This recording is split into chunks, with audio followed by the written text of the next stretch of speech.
Okay. it's really about finding those unique stories that shape our communities out here. Hmm. The rain came in thin, silver threads that Friday afternoon, the kind that soaks through a coat before you realize it's raining at all. Brookhaven in October always felt like a photograph left in a drawer too long, slightly faded, still beautiful, but with the edges beginning to blur. Ethan Cole drove with both hands on the wheel, the way his father had taught him. Maple leaves plastered themselves against the windshield and peeled away. He could hear Lily in the back seat, her sneakers tapping a rhythm against the seat rail, her breath fogging the window as she drew small circles in the condensation. He hadn't planned to come this way. He'd been driving home from the hardware store when the text arrived 3 lines from an old neighbor, a man named Gerald Pruitt, who still mowed his lawn in straight, obsessive rows. The text said only, "Have you heard anything about Margaret lately? She had her lights off all week, getting worried." Ethan had pulled over on Sycamore and sat there for a long moment, watching a crow pick at something in the gutter. Margaret Hale.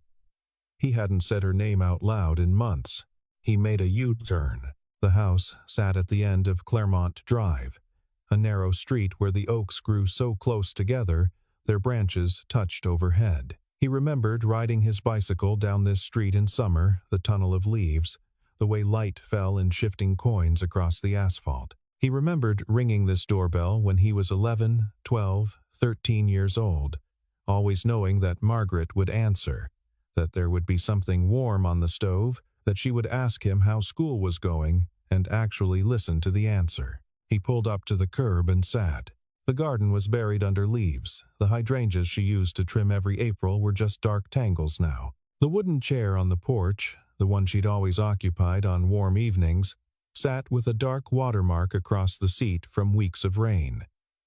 The curtains in the front window were drawn. A feeling moved through him that he couldn't quite name, somewhere between guilt and grief. "Dad?" Lily's voice from the back seat. "Are we going somewhere, old friend?" Ethan said. "Come on." He stepped out into the thin rain, and when he reached the front door and knocked, he stood there with his hands in his jacket pockets, listening to the silence inside. The door opened slowly. Margaret Hale stood in the frame, smaller than he remembered, thinner. Her hair had gone fully white, not the salt and pepper of his memory, but a soft, clean white. She wore a cardigan he recognized, olive green with 2 missing buttons she'd never replaced. She looked at him for a long moment, the way a person does when they're deciding if what they're seeing is real. Then, very quietly, she said, "We're alone. Just the 2 of us now. You know that, don't you?" Ethan went still. He understood she meant the street, the old neighborhood, the long cast of people they'd both known. But the words landed somewhere deeper than that. They landed somewhere he hadn't examined in a long time. He was alone, too. Had been, in his own way, for longer than he'd admitted. And in that gray October doorway, Ethan Cole understood that something had to change and that it started here. He'd spent 7 years building a life around routines. Lily's school drop-off at 7:45. His shift at the county planning office from 8 to 5. A stop at the grocery store on Tuesdays and Fridays. Dinner by 6:30, bath by 8, bedtime stories until she fell asleep. On weekends, the hardware store for whatever the house needed, the park if the weather allowed, laundry on Sunday evenings, while Lily watched nature documentaries and asked him questions about deep-sea creatures he couldn't answer. It was a good life. He knew it was a good life. But it was also, he sometimes thought, a life that had slowly sealed itself off from everything outside its own perimeter. He'd grown up in Brookhaven, in a house 2 streets over from Claremont Drive. His mother, Patricia Cole, had died of cancer when he was 14, a slow, terrible winter that still came back to him in fragments. The smell of the hospital, the sound the machines made, the way his father, Raymond, had aged 10 years in 8 months. Margaret Hale had been the one who kept the world ordinary. She'd appeared at their door with food, with practical offers of help, with a calm steadiness that didn't perform sympathy but simply embodied it. She was a music teacher who gave lessons from her living room, and in the years after his mother's death, she'd let Ethan come over after school whenever he needed somewhere to be. He'd sit in the kitchen while her students played piano in the next room, tentative, fumbling, occasionally beautiful, and somehow that sound had helped. He hadn't thought about why back then. He was a teenager. He'd just known he needed to be in a place where the world was still operating as it should, where someone was learning something, where there was direction in the noise. He'd left Brookhaven at 18 for college in Columbus, came back at 26 with Claire, who became his wife, who became Lily's mother, who then became something he didn't have the right words for yet. The marriage had ended when Lily was 2. It hadn't ended badly, it had ended honestly, which was in some ways harder. Claire lived in Portland now. She called Lily every Sunday and visited 3 times a year, and Lily seemed to carry this arrangement the way children sometimes do. Not without feeling, but without drama. Ethan had stayed in Brookhaven because it was the only place he knew how to be a father. Because Margaret had once told him, when he was 17 and furious about something he couldn't even remember now, that the people who run away from the places that shaped them spend the rest of their lives trying to outrun themselves. He hadn't known what she meant then. He was starting to. The text from Gerald Pruitt had arrived at 3:17 p.m. By 3:45, Ethan was parked in front of 14 Claremont Drive. He hadn't planned the visit. He hadn't prepared anything to say. He simply drove. Margaret's living room was the same and completely different. The furniture was identical, the green sofa she'd owned forever, the oval coffee table with the ring stain from a generation of mugs, the bookcase that ran the full length of the east wall. But the room felt different in a way he couldn't immediately locate. Then he understood. It was the sound. The house was silent in a way that felt structural, not the comfortable silence of someone reading in another room. The kind of silence that settles into a space when it hasn't been interrupted in a long time. The clock on the mantel ticked. That was all. He noticed the calendar on the kitchen wall, visible through the open doorway, still turned to June. He noticed the thin layer of dust on the piano bench. The piano itself, a Steinway upright that had been the engine of this house for 4 decades, gleamed as though it had been recently polished, but no one had sat at it in a long time. The bench, with its slightly crooked leg she'd always meant to fix, was pushed in flush against the keys. Margaret moved to put the kettle on without asking. That was something, Ethan thought. Some muscle memory of hospitality that still ran automatically. "Lily's gotten so big," Margaret said from the kitchen. "She looks like you. Everyone says that. Is it true? She's smarter than me." "Kinder, maybe." Margaret came back to the doorway. She looked at Lily, who was standing in front of the bookcase, running her finger along the spines, the way she did in every room she entered for the first time. "She reads everything. Anything. She takes books out of the library and finishes them before I get home." Margaret smiled, but it was the kind of smile that doesn't quite reach the eyes. The kind that someone makes because they know they're supposed to and find they still can. They sat in the living room with their mugs. Lily settled into the corner of the sofa with a battered copy of something she'd pulled from the shelf, apparently unconcerned about anything else. "I heard about Frank Donovan," Ethan said. "Margaret's oldest friend, gone last spring." "March," she said. "Very peaceful. In his sleep, his daughter called me after. I should have. You didn't know."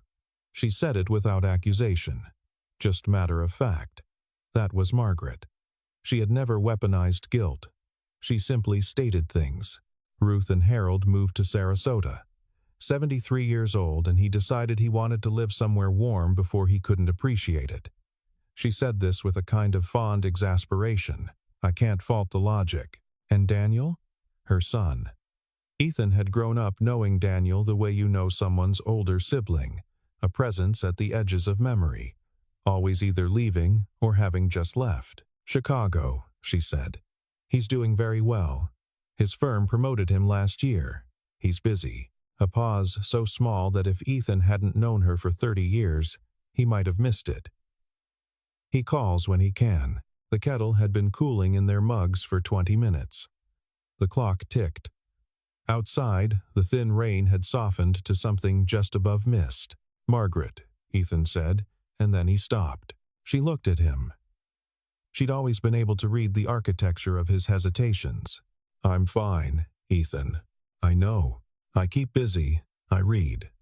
I have my programs. The church sends someone by on Wednesdays." He nodded, and then she looked toward the window, the way she had at the door, at the wet street, the dripping oaks, the house across the way that had a new family in it, young. No children yet, their names still unknown to her. "It gets very quiet," she said. Softly, almost to herself. Particularly in the evenings. He was pulling on his jacket when she said it. Lily had already gone to the car. Margaret had given her the last of a tin of shortbread she kept in the pantry, which Lily had accepted with the particular gravity of a child who understood she was receiving something meant to be shared. Ethan was standing in the hallway, and Margaret was standing at the living room door, and the distance between them was maybe 6 feet. She wasn't looking at him.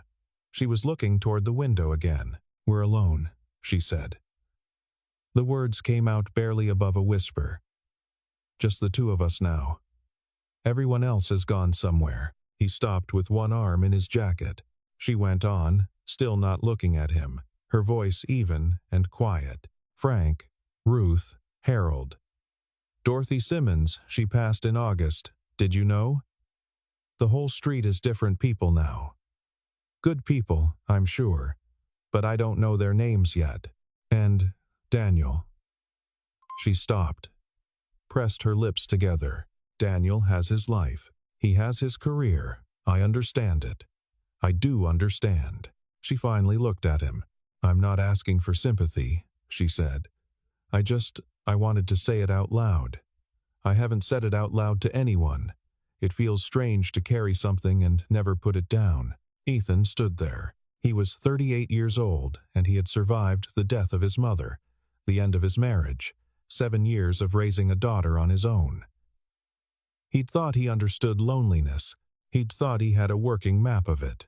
But, looking at Margaret Hale in her olive cardigan in the hallway of her quiet house, he understood that he'd been looking at a different kind. His loneliness was the loneliness of busyness of a life so tightly scheduled that there was no room left to feel the absence. Hers was something different. Hers was the slow, undeniable arithmetic of loss, where the numbers only ever went in one direction. And he had been part of that arithmetic. 3 years. He'd let 3 years go by. "I'm sorry," he said. He meant it in several directions at once. She shook her head. "Don't be sorry. Just don't be a stranger." She offered him that partial smile again. "You were never very good at being a stranger anyway." He finished putting his jacket on, but he didn't leave yet. Lily was sitting in the car eating her shortbread with the methodical care she applied to things she wanted to last. She looked up when Ethan opened the driver's door, but didn't say anything until he'd sat down and closed it. Rain tapped on the roof. He sat with his hands on the steering wheel, not starting the engine. "She lives by herself," Lily said. "Yes. And her son doesn't come visit?" "He lives far away. He works a lot." Lily was quiet for a moment. She broke a piece of shortbread carefully in half. "Does she have friends who visit?" "She did. Most of them are gone now. Gone like dead, or gone like moved away? Both." Another silence. Ethan watched the rainwater trace paths down the windshield. A car passed on the street behind them, its headlights briefly flooding the interior. "Dad," Lily said, "you know how Mrs. Patterson at school always says the piano recital makes people feel better? Even the parents who say they don't like classical music? Yeah, my recital's next Friday." She paused. "She used to teach piano, right?" "Margaret." He turned to look at his daughter. She was 9 years old, and she had shortbread crumbs on her chin, and she was looking at him with an expression of perfectly uncomplicated logic, the way children do when they've arrived at an obvious answer that adults have been circling without landing. "She taught piano for 40 years, Ethan said. "Then she'd really like it." Lily broke another piece. She should come. He looked at her for a long moment. There was something in what Lily had just done that he wanted to preserve somewhere, to keep intact. The fact of it, a 9-year-old child meeting an old woman she'd never seen before for 30 minutes, and leaving with enough information to know exactly what might help her, without being asked, without being prompted. Just seeing it, the way children sometimes see things adults have been too busy or too careful to notice. "You're right," Ethan said. "I know." Lily offered him a piece of shortbread. He took it. Then he opened the car door. "Where are you going?" she called. "Back inside." "I forgot to ask something." Margaret answered the door before he'd finished knocking. She must have been standing in the hall. She looked at him with an expression that was trying not to be hope. "Lily's recital is next Friday," he said. 7 o'clock, at the elementary school. She's playing a piece she's been working on for 2 months, and she's nervous, and she'd genuinely like you to be there. "So would I." Margaret said nothing. "I know it's been a long time since he stopped." He didn't know what he'd been about to say. "Since you've been somewhere? Since you've been around people?" He didn't know the geography of her daily life anymore, and he recognized, with something like shame, that he hadn't known it for years. "It's 7 o'clock, he said instead. "I'll pick you up at 6:15. She blinked.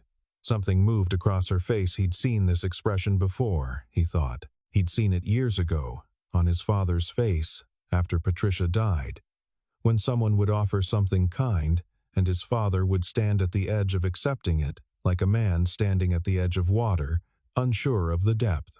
"I wouldn't want to intrude," Margaret said. "You won't?" She asked specifically.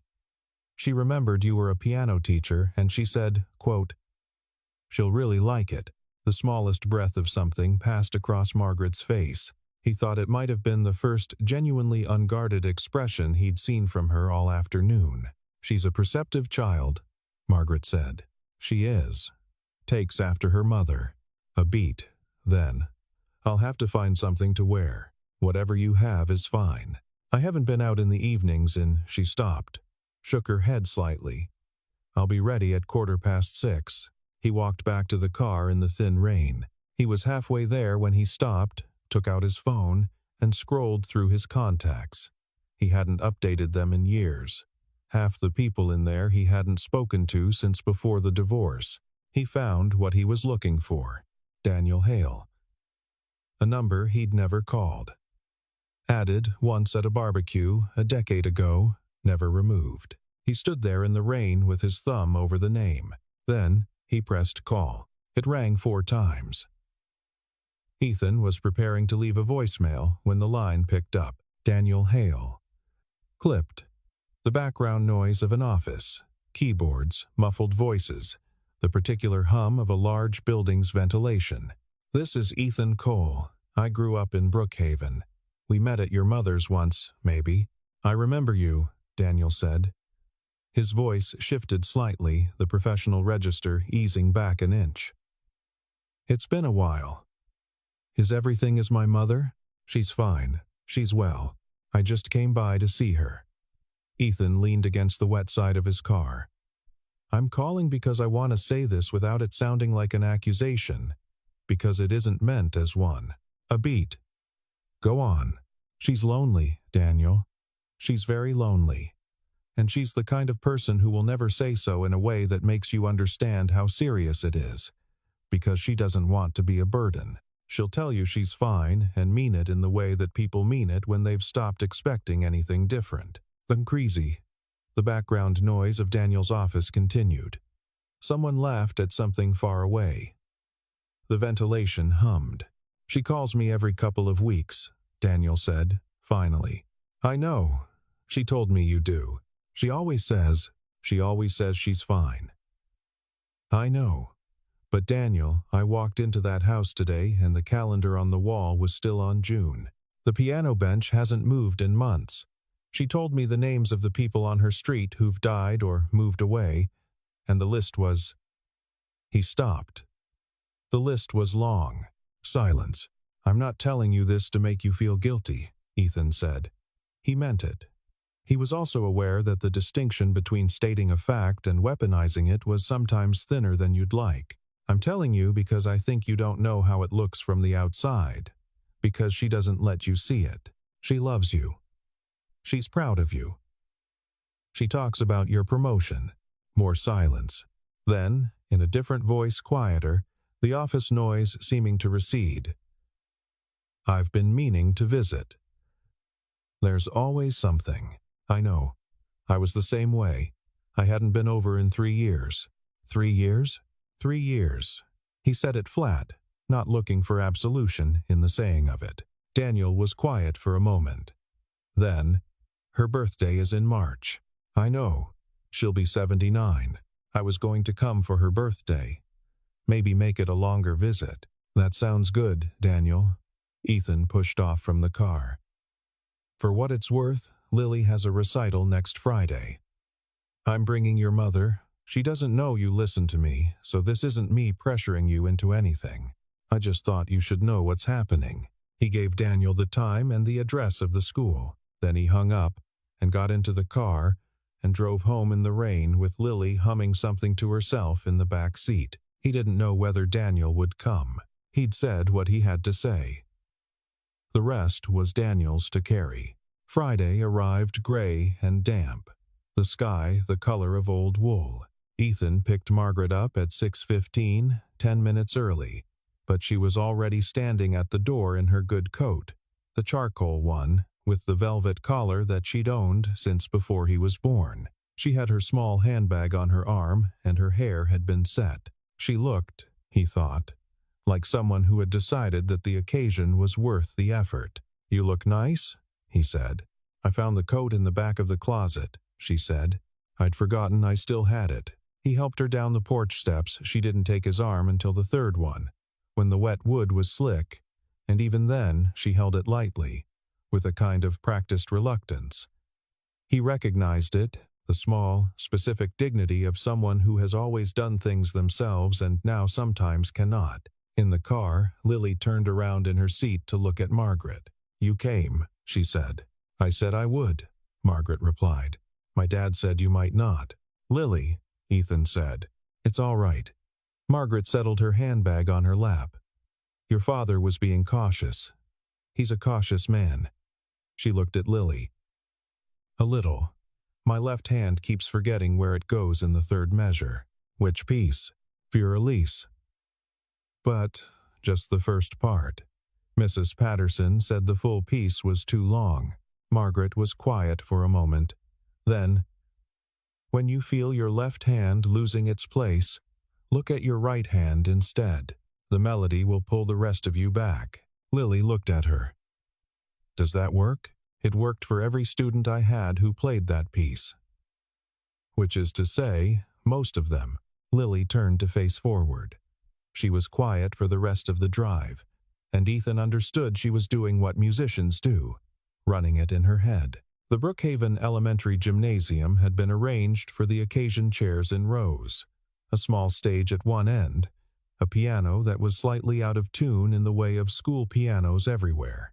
Paper programs had been made by the third graders, with crayon illustrations of various instruments. Parents filled the seats with the specific energy of people who are nervous on behalf of someone they love. Ethan found them 3 seats together, mid-left, good sight lines. Margaret sat between him and the aisle, holding her program with both hands. A full house, she said, looking around. It always is it? She seemed to find this genuinely heartening. Something in her posture eased. The program was 15 students, ranging from halting renditions of Twinkle Twinkle to a surprisingly assured run through a simplified Chopin nocturne. Lily was 9th. She walked on stage in her good dress and her polished shoes, stood at the piano, gave a single nod to the audience that Ethan knew she'd practiced, and sat. There were exactly 4 seconds of silence. Then, the opening notes of Für Elise moved through the gymnasium. She played it well. Better than she had in any of the run-throughs he'd witnessed at the kitchen table, where she'd sometimes stop and start over, muttering to herself. She played it steadily, with a focus that made her look older than 9. her back straight, her left hand finding its place without hesitation. In the third measure, Ethan glanced at Margaret. She was watching Lily with an expression he hadn't seen on her face all afternoon. Her eyes were bright. Her hands had stilled in her lap, the program lowered, forgotten. She was simply listening. He looked back at his daughter and didn't say anything. When the piece ended, the applause was warm and genuine. Lily stood and executed her bow with the same practiced gravity as her nod, and walked off stage with her chin up. Ethan felt the particular pride of a parent who knows their child is becoming someone. He looked at Margaret again. She was crying quietly, without fuss. The way people cry when they are not aware they're crying yet.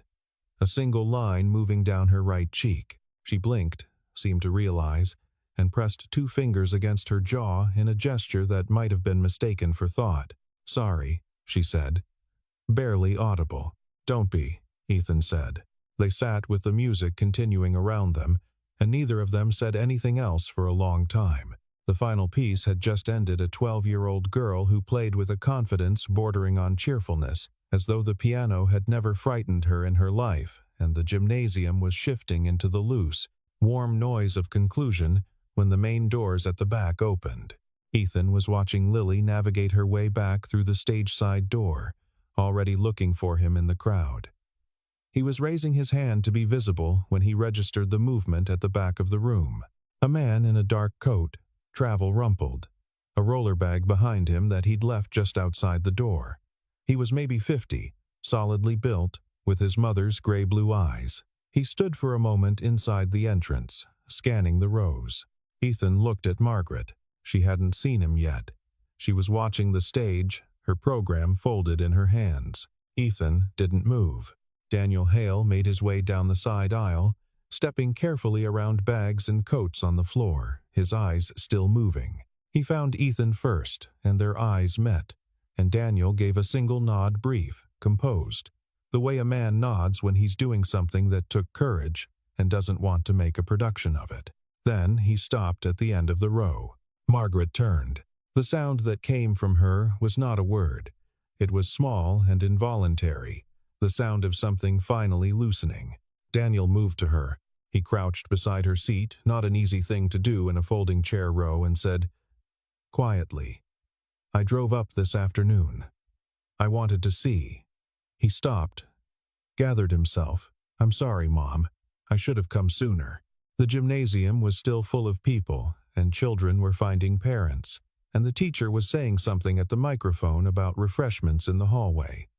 None of it had anything to do with this. Margaret put her hand on her son's face. She didn't say anything for a moment. Then, "You're tired. You drove a long way, 5.5 hours. You should have eaten something." "Mom, you can eat at the house." "I have," she stopped, and something crossed her face. Then, quietly, "I'll make something. Come." Daniel stood. He was taller than his mother by almost a foot. He put his arm around her shoulders, carefully, and she allowed it without the studied reluctance she'd shown on the porch steps. She leaned into him. Just slightly. Lily appeared at Ethan's elbow. "Who's that?" "Her son. He drove down from Chicago." Lily looked at them for a moment. "I thought he was too busy." "He was," Ethan said. "And then he wasn't." She considered this. "Good," she said, with the simple authority of a child who has made a correct assessment. Then she tugged his sleeve. "Mrs. Patterson says there are cookies."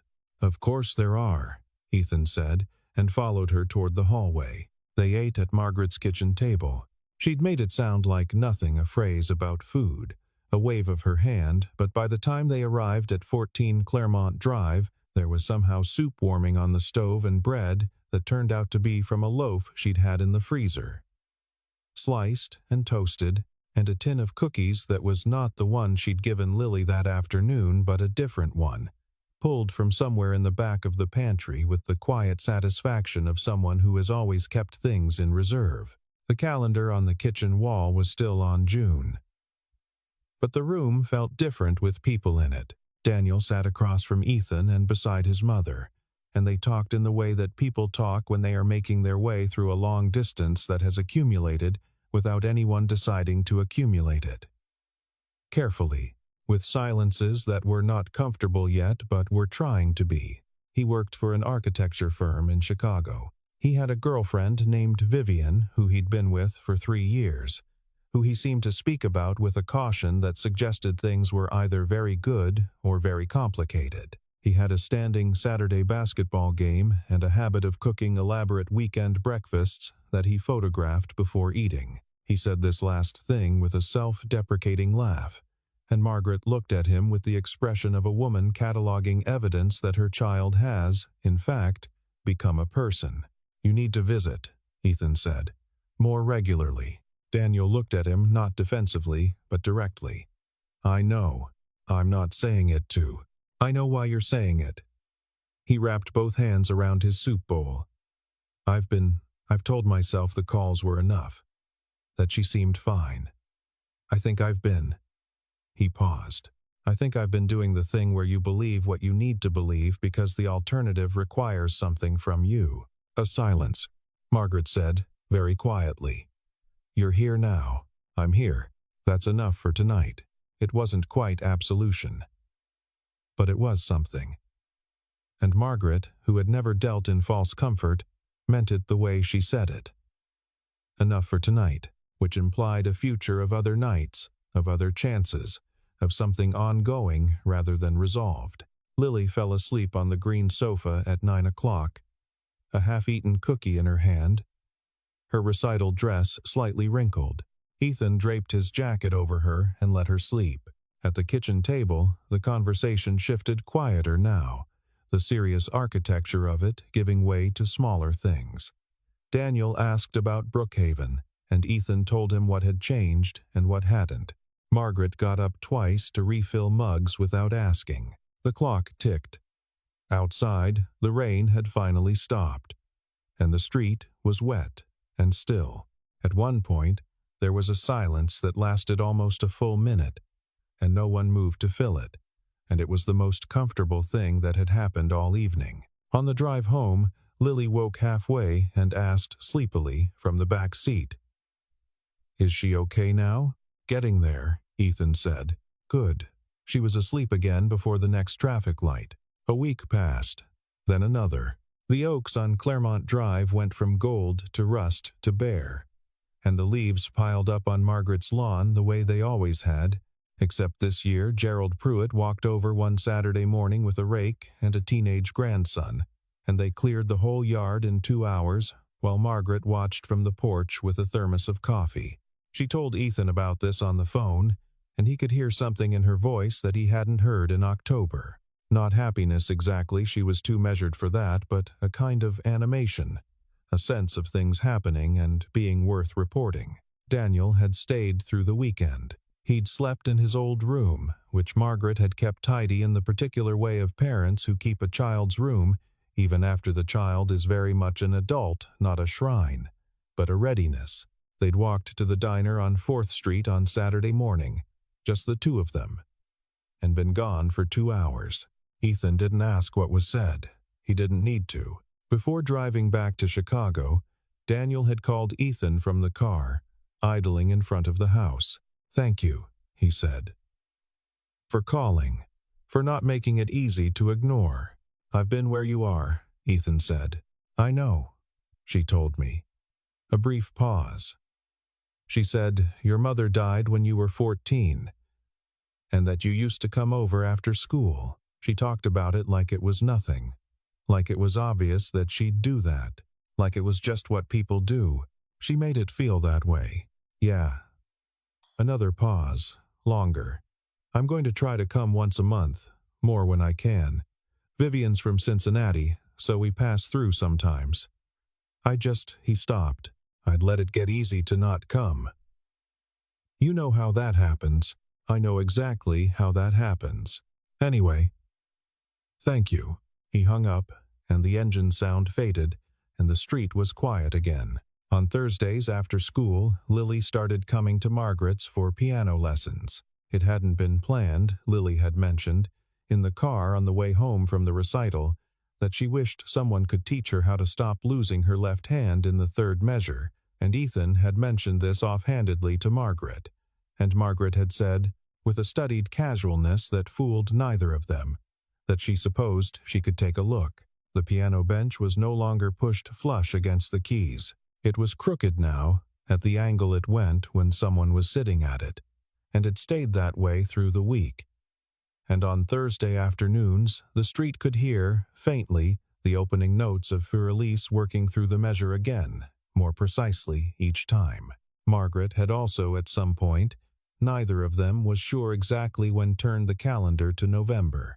Ethan came by on Sunday afternoons when he could. He usually brought something, a loaf of bread from the bakery on Maple Street, or coffee beans she liked, or nothing at all, just himself and whatever hour or two he could carve from the day. They sat in the living room and talked about Lily, about the neighborhood, about Daniel, about things that didn't require explanation because both of them already carried the same context. She was teaching him the names of the new families on the street. There were the Westons in the house that had been Ruth and Harold's, with a baby daughter who had strong opinions about being put down. 2 doors up, a young couple who'd recently moved from Portland. The wife was a nurse. The husband worked remotely, and they'd already started nodding hello when Margaret passed on her walks. She had started walking again, not far to the end of the block and back, sometimes to the small park at the corner of Claremont and Fifth, where the maples still held a few last leaves. She wore the charcoal coat with the velvet collar, and she walked slowly, and she sometimes stopped to speak to people. And this was not nothing. This was, in fact, a great deal. Ethan drove home from one of those Sunday visits on a gray November evening and found himself thinking about his own father. Raymond Cole lived 45 minutes north, in the town where he'd retired, in a house that was smaller than the one Ethan grew up in because he'd said a smaller house would be easier to maintain. He was 71 now. He was healthy, as far as Ethan knew. They spoke by phone irregularly every few weeks, sometimes less. Ethan called when he thought of it. Raymond called when something was happening. There was a general warmth between them that was also, when you looked at it clearly, maintained at a careful distance. He thought of the calendar on Margaret's wall. Still on June. In October. He thought, what do I not know is happening in my father's house? That evening, after Lily was in bed, he called Raymond. His father picked up on the second ring, which was unusual. He sounded alert, slightly surprised, and then genuinely pleased the pleasure of someone who has not expected a call and finds one has arrived. They talked for nearly an hour. Ethan learned that his father had taken up woodworking, had built a small cabinet for the bedroom, was working on a birdhouse, that his neighbor Ron had moved away in August, and the new neighbors had a dog that barked, but not in the middle of the night, so it was tolerable. That Raymond had gone to the doctor in September for his annual, and there was something about his blood pressure that they were keeping an eye on. Nothing serious. He hadn't mentioned it because he didn't want Ethan to worry. It was almost certainly nothing. I wish you'd told me, Ethan said. I didn't want to make a fuss. He recognized this. He recognized it completely. Dad, he said, can Lily and I come up next weekend? A silence, the slight, held quality of a man trying to modulate how much something means to him. That would be very nice, Raymond said. We'll drive up Saturday morning, stay for dinner. She's been wanting to show you her piano piece. She's playing now? For about a year. She's getting quite good. Well, Raymond said, I'll have to hear it then. Ethan sat at the kitchen table after the call ended, in the particular quiet of a house where the child is asleep and the dishes are done and there is nowhere to be. The refrigerator hummed. The clock on the stove read 10:22. He thought about what Margaret had said in October. We're alone. Just the two of us now. He thought about how a statement like that could be true and also not be the whole truth. How it described a condition without describing a capacity. How Margaret was alone in the sense of people having left, but not alone in the sense of being without recourse, not alone in the sense of being beyond reach. How the reaching just had to happen, which was the part that required something, and which was the part that everyone was most likely to defer. He had knocked on one door on one rainy Friday afternoon. He had knocked because Gerald Pruitt sent 3 lines, and he'd felt guilty enough to make a U-turn. And he'd knocked with no particular plan and no particular expectation, only the dim sense that not knocking would be its own kind of choice. And from that knock, Margaret at the piano bench on Thursday afternoons, listening to a 9-year-old's left hand find its place. Daniel calling once a week now, sometimes twice. Coming through in December on his way to Cincinnati. Lily learning that a person can be remembered even after they think they've been forgotten, and that the act of showing up for someone is a thing worth doing simply because it can be done. Ethan himself sitting across a kitchen table from his father next Saturday, watching Lily demonstrate the opening of Für Elise on whatever approximation of a piano Raymond had available, which was no piano at all, but which would not stop her from using her hands and humming the melody, while Raymond watched with the specific attention of a grandfather who understands that something is being offered. The world, Ethan thought, did not change the way you expected it to change. It didn't change through the large gestures, the declarations, the significant moments you could point to afterward and say, "There, that's where it turned."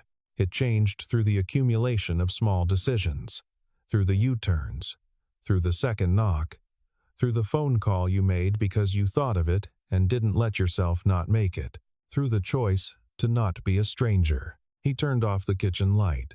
In her room, Lily was breathing the slow, even breath of uncomplicated sleep. He stood in her doorway for a moment, watching the rise and fall, and thought about all the things she was already learning without knowing she was learning them about presence, about noticing, about the small courage of ordinary care. She would be fine. They both would. He pulled the door halfway closed and went to bed.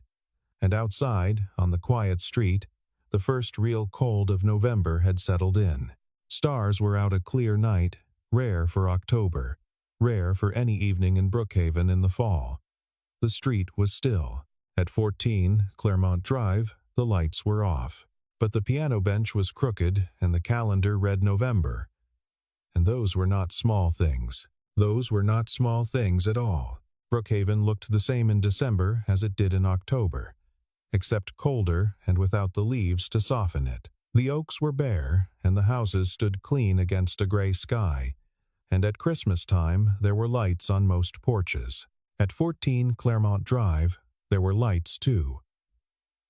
Margaret had let Lily help put them up on the second Thursday in December, which had taken twice as long as it should have because Lily had opinions about the spacing.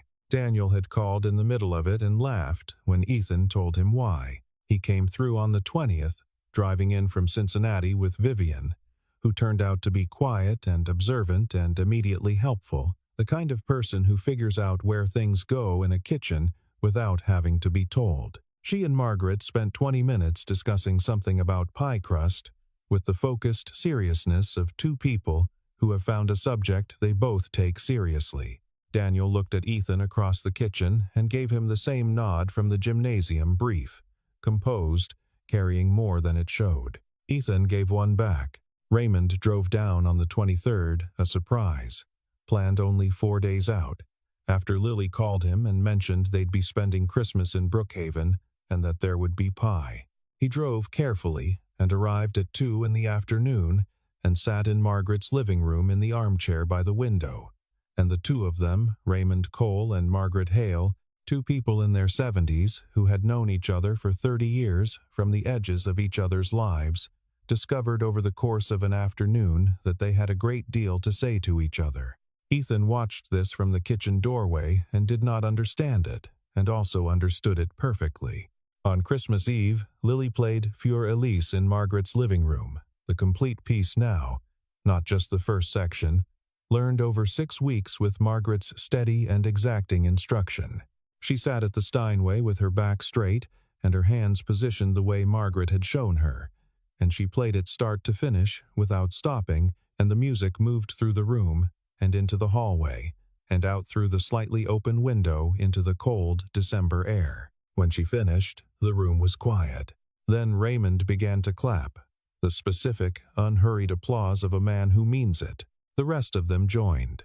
Lily stood and bowed that same practiced gravity, and Margaret said from the chair beside the piano, "Much better. Your left hand remembered. You told me to watch the melody," Lily said. "And did it work?" Lily considered this with great seriousness. "It always works," she said. Margaret looked at her for a moment. "Yes," she said, "it does." There was nothing dramatic in any of this. No one was redeemed. No one made a speech. The evening ended the way evenings end when they have been good. Gradually, reluctantly, with coats and keys and the mild negotiations of departure, everyone slightly warmer than they'd arrived. Ethan drove home through the December dark, with his daughter asleep in the back seat and his father following in the car behind him, headlights steady in the rearview mirror. He thought about October, about a text from a worried neighbor, about the U-turn on Sycamore Street, about how sometimes the most important door you ever knock on is the one you almost didn't, about how the world, at its most essential, runs not on grand gestures but on the accumulated weight of small presences, on the choice to call, to visit, to bring coffee, to hold a piano lesson on a Thursday afternoon when the bench has been still for too long, on the choice, simple, difficult, daily, to not let the silence grow into something too large to break. He pulled into his driveway. Behind him, his father's headlights blinked off, and somewhere behind them, on Claremont Drive, a woman who had once kept the world ordinary for a boy who needed it was turning off the lights of her house, one room at a time, in no particular hurry.